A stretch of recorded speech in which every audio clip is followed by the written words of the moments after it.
अस्सलाम वालेकुम। My self हुमामा इकरार। आप देख रहे हैं मेरे यूट्यूब चैनल मेडिकल। आज हम बात करेंगे ह्यूमन एंड माइक्रोबियल इंटरेक्शन के बारे में, जो कि माइक्रोबायोलॉजी का यूनिट नंबर 6 है। इसकी कुछ जो है वीडियोस मैं ऑलरेडी बना चुकी हूँ। ठीक है, मैं इसका लिंक डिस्क्रिप्शन में डाल दूंगी, अगर आप देखना चाहते हैं तो वहां से देख सकते हैं। ठीक है, तो इसमें हमने पहले क्या पढ़ा था। इसमें हमने देखा था कि नॉर्मल फ्लोरा, हमारे पास नॉर्मल फ्लोरा क्या होते हैं। देन हमने देखा था कि residence versus transit normal flora क्या होते हैं। ठीक है, इनके बेनिफिशियल रूल्स क्या होते हैं कि अगर हार्मफुल अगर नॉर्मल फ्लोराज प्रेजेंट है तो जो हार्मफुल पैथोजन है वो कम इफेक्टिव होते हैं, यानी कि ये उनको रोकने का काम करते हैं। देन हमने देखा था नोजोकोमल इन्फेक्शन के बारे में, जो हमारा के हॉस्पिटल एक्वायर्ड इन्फेक्शन भी थे। ठीक है, तो आज हम पढ़ेंगे थ्री की मेजर्स टू कंट्रोल नोजोकोमल इन्फेक्शन। तीन ऐसे मेजर्स कौन से हैं जिनकी हेल्प से हम जो है नोजोकोमल इन्फेक्शन को कंट्रोल कर सकते हैं। अब नोजोकोमल इन्फेक्शन हॉस्पिटल एक्वायर्ड इन्फेक्शन थे, जो कि हमें हॉस्पिटल से मिल रहे थे। तो it means as a health care provider अगर हम उन चीजों का ख्याल रखें तो फिर हम जो है पेशेंट को गिफ्टिंग में जो है इन्फेक्शन नहीं देंगे। ठीक है, क्योंकि ऐसा ना हो कि पेशेंट हमारे पास एक कंप्लेन के साथ आया है, एक इन्फेक्शन के साथ आया है, और जब वो वापस जा रहा है तो साथ में चार इन्फेक्शन और न्यू लेके जा रहा है हमसे। ठीक है, अब हम देख लेते हैं इसमें हमारे पास तीन चीजें कौन कौन सी आ रही हैं। सबसे पहले hand hygiene protocol.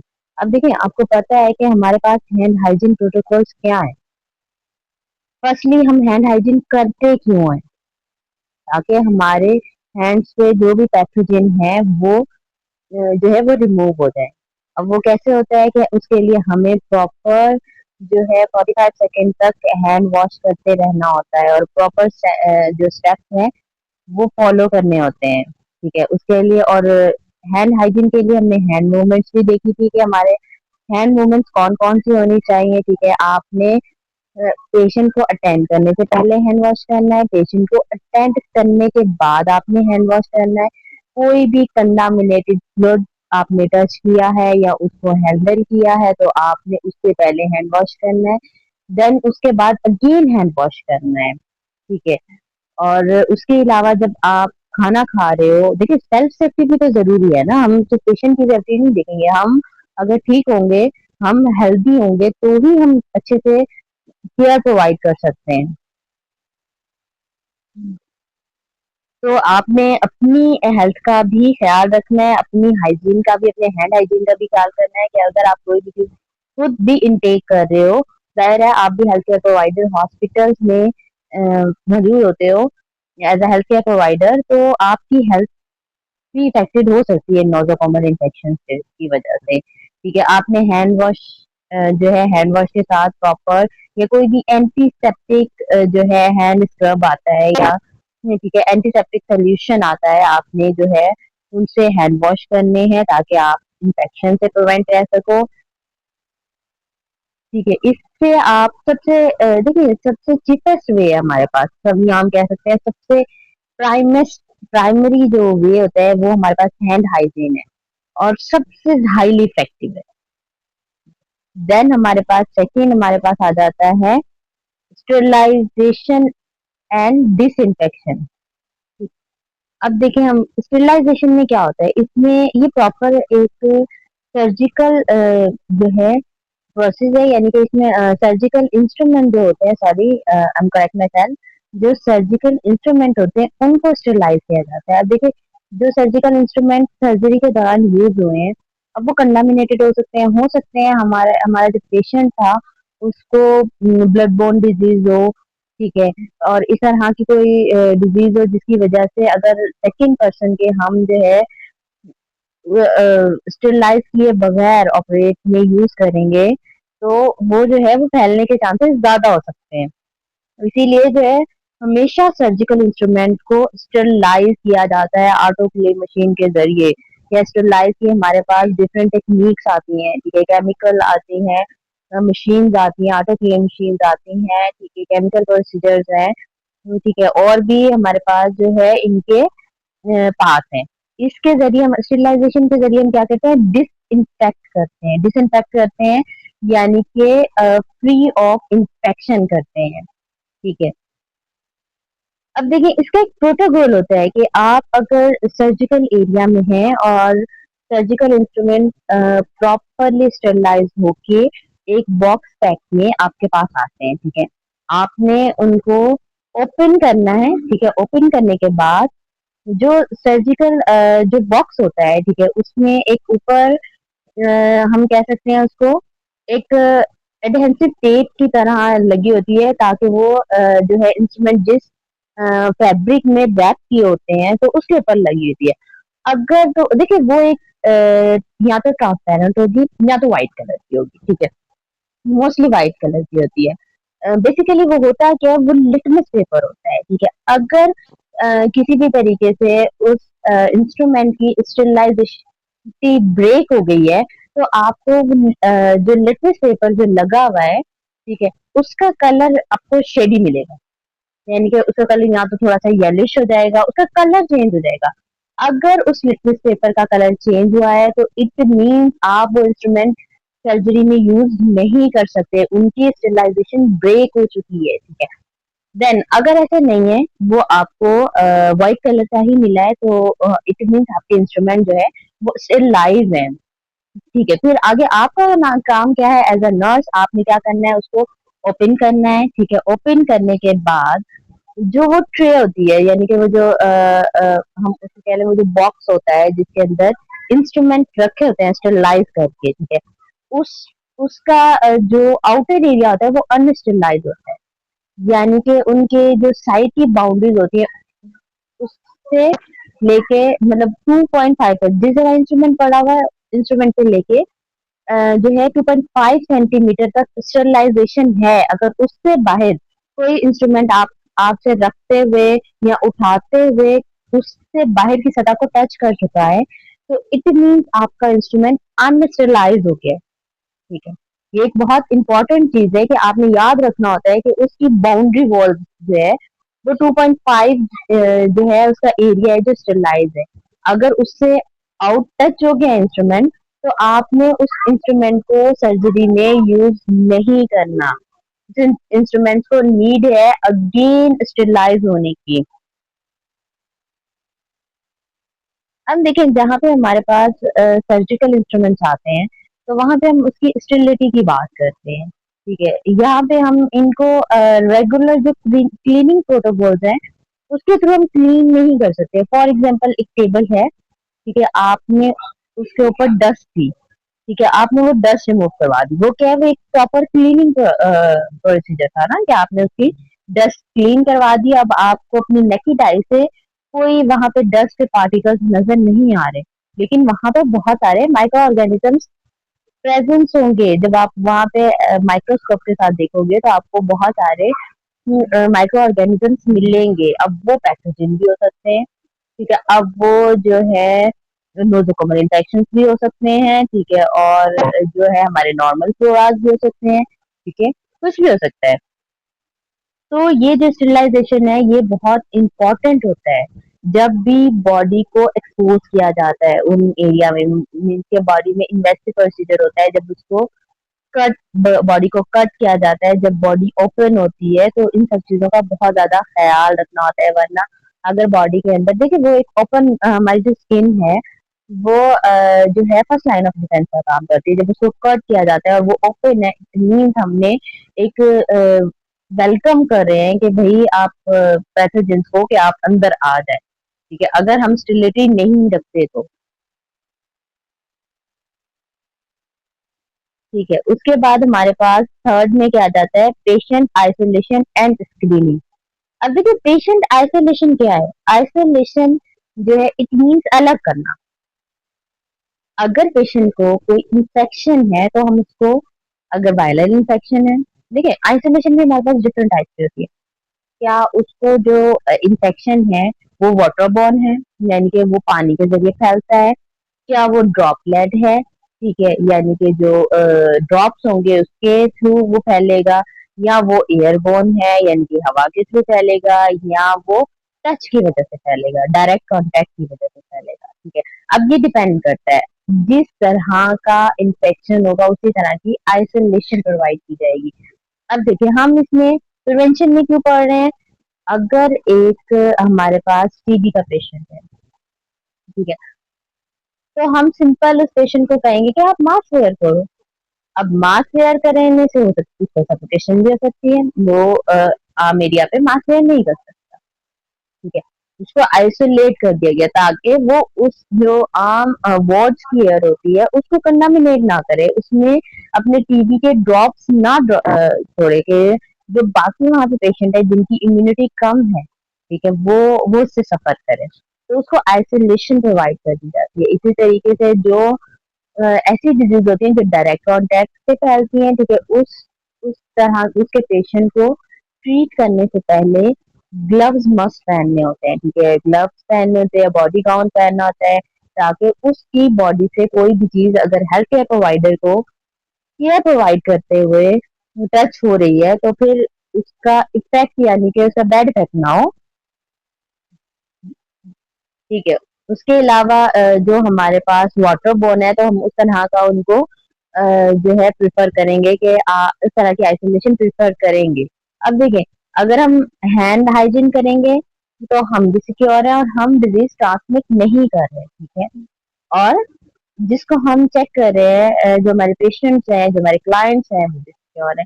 Then sterility में, स्टेलाइजेशन में हम इंस्ट्रूमेंट प्रॉपर स्टेलाइज कर रहे हैं, तो मीन्स जब हम कोई भी बॉडी को कट करने का प्रोसीजर करेंगे, कहीं पे भी बॉडी के होल सरफेस एरिया में चीजें प्रोसेस करेंगे तो हम स्टेरिलिटी का ख्याल रखेंगे ताकि हम खुद पैथोजन को बॉडी के अंदर इंसर्ट ना कर दें। देन थर्ड हमारे पास था आइसोलेशन, जिसमें हमने देखा था कि अगर पेशेंट हमारे पास जिस तरह का पेशेंट हो उस तरह की आइसोलेशन हमने उसको प्रोवाइड करनी है। ठीक है, बट जो आपने याद रखना है कि हैंड हाइजीन जो है, hand hygiene is the most effective way to prevent the hospital infection. ठीक है, अब हॉस्पिटल इन्फेक्शन में हमारे पास क्या था, नोजोकोमल इन्फेक्शन से। ठीक है, अगर आप जो है इसको इन चीजों को फॉलो नहीं करेंगे तो फिर आप जो है आप नोजोकोमल इन्फेक्शन आपके ऊपर हैवी हो जाएंगे। जाहिर है, आप एक रूल है उनसे बचने का, नोजोकोमल इन्फेक्शन का, आप उसे ब्रेक करोगे तो फिर आप जो है सफर करोगे उस डिजीज के साथ। देन हमारे पास आ जाता है pathogen microbes and their disease. ठीक है, अब पैथोजन माइक्रोब्स, अब देखिए हमारे पास डिजीज आ गए हैं कुछ जो कि पैथोजन की वजह से होती हैं। माइक्रो ऑर्गेनिजम्स हैं जो हार्मफुल होते हैं, उनकी वजह से हमारे पास डिजीज होती हैं। ठीक है, अब यहाँ पे फर्स्ट हमारे पास इस स्लाइड में 4 डिजीज हैं। Let's discuss some important pathogen. ठीक है, फर्स्ट हमारे पास है टिटेनियस, कॉलोस्ट्रीडियम टिटेनी। ठीक है, ये एक बैक्टीरिया है, यानी कि ये एक पैथोजन है जिसकी वजह से हमें टिटेनियस होता है।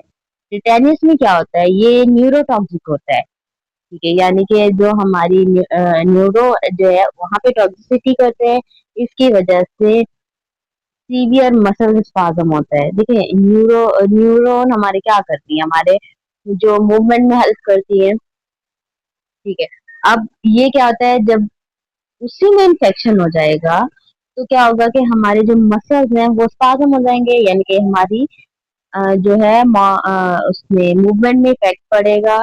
जॉज, अब मूवमेंट हमारी बॉडी में बहुत सी तरह की मूवमेंट हो रही है ना, हमारे जॉइंट मूव कर रहे हैं, हमारे जॉज मूव कर रहे हैं, हमारे फिंगर्स मूव कर रही हैं। ठीक है, डिफरेंट टाइप्स की हमारे बॉडी जो है वो मूव करती है। जब मसल स्पाज्म हो जाएगा तो जो मसल की वजह से मूवमेंट होती है, आप चलते हो, मसल्स मूवमेंट होती है। ठीक है, एक मसल कॉन्ट्रैक्ट होता है, एक रिलैक्स होता है, देन आप मूव करते हो। ठीक है, तो वो मूवमेंट भी नहीं होगी तो जॉ भी आपका जो है वर्क नहीं करेगा, जॉ या तो लॉक हो जाएगा।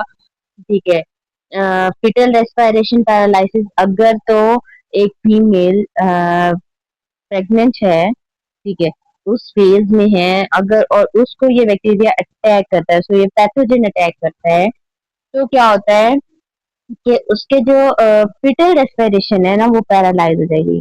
इनके फिटल रेस्पिरेट नहीं करेगा। अब ये ट्रांसमिट कहाँ से होता है, मतलब एक पर्सन से दूसरे पर्सन में कैसे फैलता है? थ्रू दी कंटामिनेटेड वुंड, यानी कि ये वुंड में प्रेजेंट होता है। ठीक है, और अगर आप किसी का वुंड क्लीन कर रहे हो और आपने प्रॉपर जो प्रोटोकॉल्स थे वो फॉलो नहीं किए, आपने हैंड हाइजीन नहीं की, ठीक है, अब हैंड हाइजीन नहीं की, ग्लव्स वेयर नहीं किए, ठीक है, जो हमारे पास स्टैंडर्ड प्रोटोकॉल्स होते हैं ना, आपने उनको फॉलो नहीं किया, तो वो आपने एक पेशेंट को ड्रेसिंग की है, उसकी ड्रेसिंग में जो है ये बैक्टीरिया पैथोजन अवेलेबल था, वो आपकी बॉडी में आ गया, आपने नहीं फोकस किया, आपने सेकंड पेशेंट को ट्रीट कर दिया। हो सकता है आपने जो सेकंड पेशेंट ट्रीट किया हो वो एक प्रेग्नेंट फीमेल हो, ठीक है, उसको जाके इस जो है पैथोजन ने उसके फिटल रेस्पिरेशन जो है वो पैरालाइज कर दियो। पॉसिबल है ना कि ये वुंड के जरिए जो है ट्रांसमिट हो रहा है। ठीक है, इसकी वैक्सीन प्रिवेंटेबल है, यानी कि इसकी पहले से वैक्सीन होती है। ठीक है, through the DTaP and booster immunization. अब देखिए इसकी वैक्सीन के कुछ डोज हैं, उसके बाद इसका एक बूस्टर डोज भी लगाया जाता है। ठीक है, तो इसकी प्रॉपर वैक्सीनेशन अवेलेबल है, यानी कि हम इस डिजीज को ट्रीट कर सकते हैं। इसी तरह बहुत सारे हॉस्पिटल्स में कुछ प्रोटोकॉल होता है, अगर इन केस आपसे जो है इन्फेक्शन कंट्रोल आपने ब्रेक किया है, इन्फेक्शन कंट्रोल को आपने ब्रेक किया है, ठीक है, और जो है आपने उसको प्रॉपर नहीं परस्यू किया, तो क्या होगा कि आपका उनकी एक टीम होती है इन्फेक्शन कंट्रोल की टीम, तो आपने उनको लाजमी इन्फॉर्म करना होता है। ठीक है, आपकी गलती की वजह से या पेशेंट की गलती की वजह से किसी भी तरीके से आप जो है स्टेरिलिटी को मेंटेन नहीं रख पाए, फॉर एग्जाम्पल आपने जो है किसी पर्सन को या फिर कोई भी आप घर पे कुछ भी कर रहे थे, नाइफ से आपके हैंड पे कट लग गया है, ठीक है, अब आप हॉस्पिटल गए हो, आपने वहां पे जाके विदाउट ग्लव्स वेयर किए आपने किसी पेशेंट को ड्रेसिंग कर दी है, ठीक है, और हो सकता है उस पेशेंट के वन में जो है ये पैथोजन अवेलेबल हो।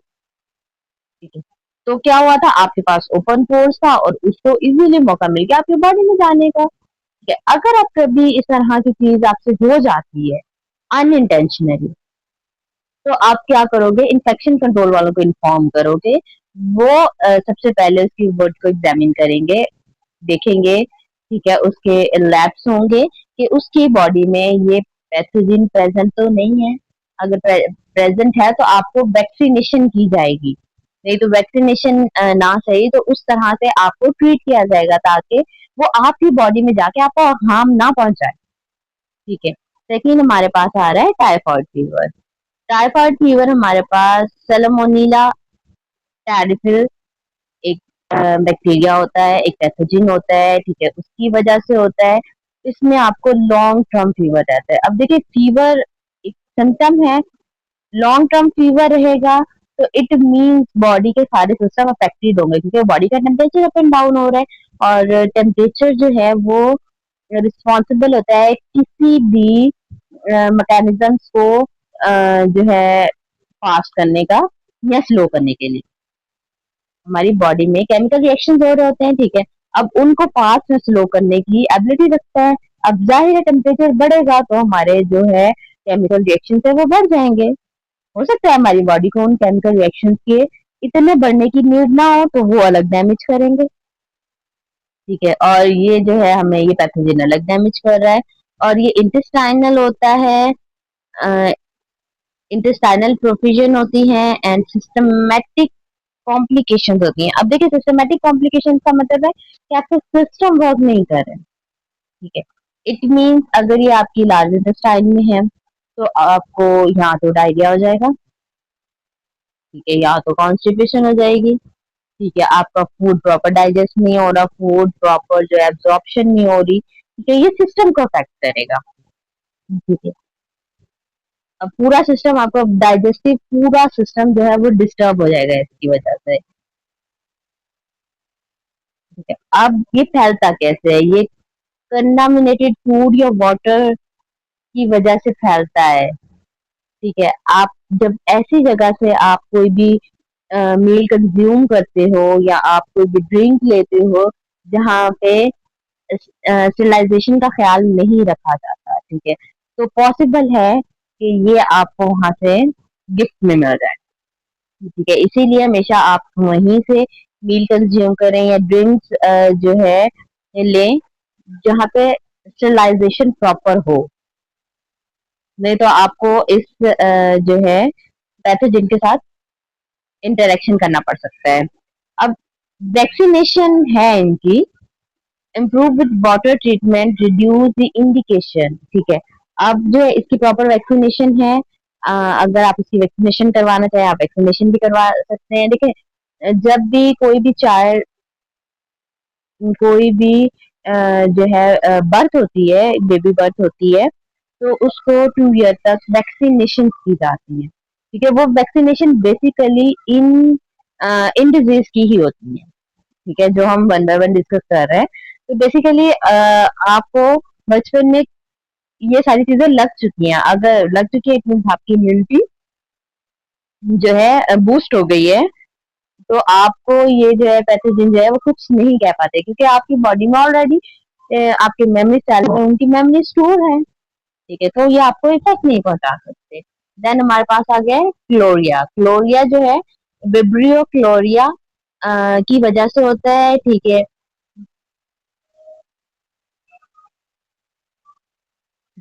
अब ये जो क्लोरिया होता है, ये ये जो है ये सीवियर लाइफ थ्रेटनिंग होता है। ठीक है, अब इसमें क्या हो जाता है, जो है सीवियर डायरिया हो जाता है और डिहाइड्रेशन। देखो, जब सीवियर डायरिया होगा बॉडी में से जो है वाटर निकल रहा है वो ठीक है बहुत ज्यादा एक्सेसिव अमाउंट में, तो बॉडी के इलेक्ट्रोलाइट्स, जब बॉडी का फ्लूइड लॉस होता है तो बॉडी के इलेक्ट्रोलाइट इम्बैलेंस हो जाते हैं।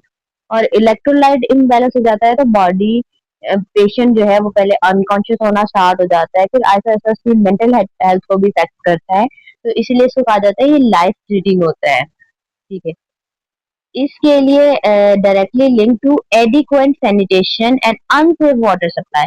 अब ये होता क्यों है?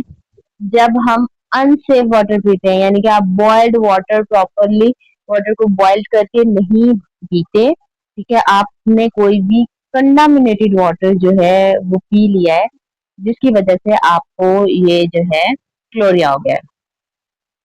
अब देखें, हमारे पास एक प्रॉपर जो है वाटर को बॉईल करने का एक प्रॉपर पैटर्न होता है कि जैसे ही वाटर में बॉयल्स आना स्टार्ट हो जाए उसके बाद एग्जैक्ट 5 मिनट तक आप उसको बॉईल करोगे, देन आप उसका फ्लेम ऑफ कर दोगे।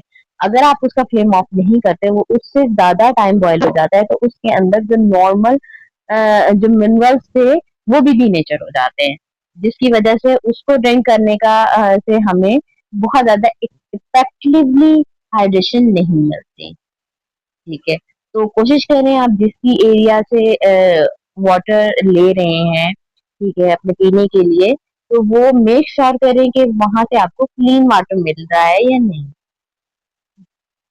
ठीक है, अब इसमें अगर किसी पेशेंट को हो जाता है तो रिहाइड्रेट उसको करना बहुत जरूरी होता है। ठीक है, अगर आप देखें कि किसी को भी इस तरह की आपकी फैमिलीज में या किसी को भी इस तरह की कंप्लेन हो रही है कि सीवियर डायरिया हो गया है या जो है सीवियर डायरिया हो गया है, उसकी वजह से डिहाइड्रेशन हो रही है और पर्सन अनकॉन्शियस होता जा रहा है, तो कोशिश करें जब वो कॉन्शियस है तो उसको ओरली हाइड्रेट करते जाएं।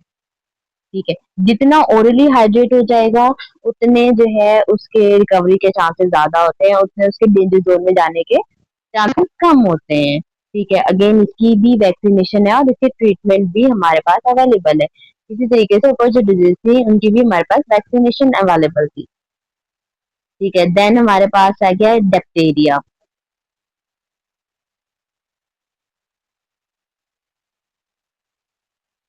Diphtheria, Clooney bacterium diphtheria. अब ये क्या है? क्लोनी बैक्टीरियम एक पैथोजन होता है जो कि काज करवाता है डिप्थीरिया। अब इसमें क्या होता है, ये जो है ये इफेक्ट करता है थायराइड पे और नोज पे। अब ये फैलता कैसे, जो कफ से स्नीज से फैलता है, यानी कि ड्रॉपलेट होता है, रेस्पिरेटरी फैलता है, ठीक है। अब या फिर क्लोज कांटेक्ट के जरिए भी ये infection person to person transmit हो सकता है। होता ये बैक्टीरिया है, ठीक है। अब ये क्या करता है, ये बैक्टीरिया क्या करता है, प्रोड्यूस करता है टॉक्सिक टॉक्सिक प्रोड्यूस करने की वजह से जो बॉडी टिश्यूज है उनको डैमेज करता है, ठीक है। एक हमारी बॉडी में थिक ग्रे या व्हाइट मेम्ब्रेन होती है जिसको हम ड्यूनियम मेम्ब्रेन कहते हैं, ठीक है। वो थायराइड में होती है, ये उस पे ज्यादा इफेक्ट करता है। अब ये क्या करता है, इस मेम्ब्रेन को block, the membrane can block the airway making breathing and swelling difficulty, ठीक है। फिर हमारे पास सिम्टम्स इसके लिए क्या आ जाएंगे, सोर थायराइड आ जाएगा, फीवर, डिफिकल्टी स्वेलिंग, स्वेलो नेक आ जाएगी जिसको हम बुल नेक भी कहते हैं, ठीक है। थिक ग्रे मेम्ब्रेन जो होती है थायराइड में, ये क्या करती है, डिफिकल्टी जो है ब्रीथिंग में कॉज करवाती है ना, ठीक है।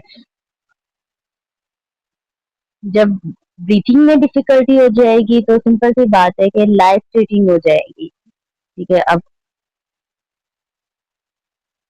अब ये अगर अनट्रीटेड हो जाए, ठीक है, तो ये क्या करती है, ये ब्लड के थ्रू दूसरे ऑर्गन्स में जाती है और वहां पे भी जाके उनको भी जो है डैमेज करती है। अब देखें, ब्लड के थ्रू जाएगी हार्ट में, हार्ट में भी हार्ट फेलियर की तरफ लेके जाएगी, एबनॉर्मल हार्ट रिदम्स की तरफ लेके जाएगी, ठीक है। फिर न्यूरोपैथी हो सकती है, ठीक है, damage to nerve causing by weakness और पैरालिसिस, ठीक है। जब हमारी नर्व्स डैमेज हो जाएंगी तो इतनी वीकनेस हो जाएगी कि ऐसा ऐसा वो पैरालाइज की तरफ हमारा पेशेंट चला जाएगा, ठीक है, हमारे यहाँ पर्सन चला जाएगा। अब इसका ट्रीटमेंट क्या है, ठीक है। इसके लिए ट्रीटमेंट के लिए बेसिकली जो है ना एंटीबायोटिक्स दी जाती हैं, ठीक है। फॉर एग्जांपल जैसे हमारे पास पेनिसिलिन हो गया, ठीक है, और भी बैक्टीरिया को किल करने के लिए जो स्पेसिफिक बैक्टीरिया के लिए हम दे सकते हैं, ठीक है। और प्रिवेंट के लिए हम क्या करते हैं, आइसोलेट करते हैं पेशेंट को, ठीक है। अब देखें, इसमें हमने क्या पढ़े थे, डिप्थीरिया, टिंटिनाइटर और जो है इनमें हम क्या करते हैं, इनमें हम आइसोलेशन देते हैं, ठीक है। और इसके अलावा हमारे पास प्रिवेंशन के लिए इनमें बूस्टर डोज का भी जिक्र था कि रिकमेंडेड है, बूस्टर डोज लगेगा तो इम्यूनिटी मजीद जो है बूस्ट हो जाएगी।